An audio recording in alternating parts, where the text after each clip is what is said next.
Hello, dear audience. I think I'm not late. Wait, I just realized I still only have one subscriber. If you're that one person, you're officially my hero for sticking around. Tonight, I'm taking you inside a courtroom drama that reads like a legal thriller, a David versus Goliath battle that wound its way to the Nevada Supreme Court.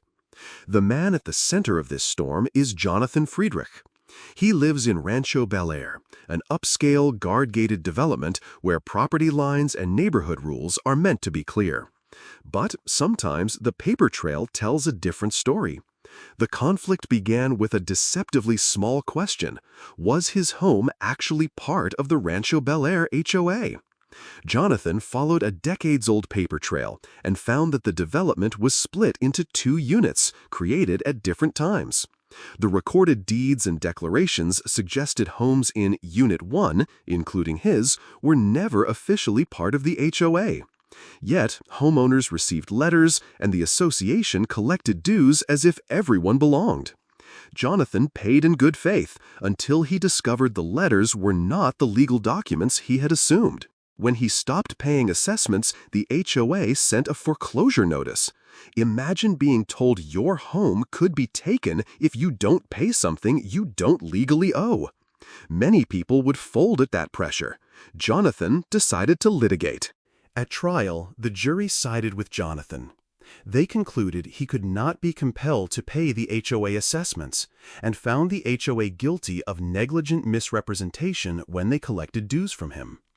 Negligent misrepresentation means the HOA made false statements without taking reasonable care to verify them, and homeowners relied on those statements to their detriment.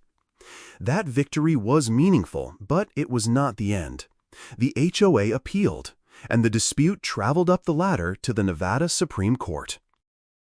The battle lasted nearly 6 years and cost Jonathan more than $300,000. These numbers are not abstract. They are real, financial, personal, and emotional costs. Legal fights can wear people down, but Jonathan remained resolute. He used theater and protest to draw attention. A banner across his roof that read, "The Rancho Bel Air HOA is guilty of fraud," and a row of pink flamingos in his yard as an ironic symbol of defiance. Those acts grabbed headlines and brought scrutiny, an important supplement to the legal record. Local investigative journalism then amplified the story, asking tough questions about the HOA's governance and finances. Residents wondered, where did our HOA fees go? Had they been misled for years? The Nevada Supreme Court's review made clear this was more than a local spat. It raised statewide questions about HOA authority and homeowner protections. After the jury verdict and the Supreme Court's consideration, the core conclusion stood. Jonathan's property was not obligated to pay the assessments the HOA tried to collect. The jury awarded him $15,000 in damages, and claims for attorney's fees and costs exceeded $320,000. A bitter reminder that legal victory can come with an enormous price tag. The county launched inquiries into HOA finances. Some board members resigned, and community governance reforms followed. The scandal forced transparency and new leadership in place of opacity and misrepresentation. Here are the practical takeaways. Read your recorded documents. Deeds, plats, and declarations are the legal backbone of property rights. Keep closing paperwork safe and scanned. When notices look informal, ask for the recorded document that supports them.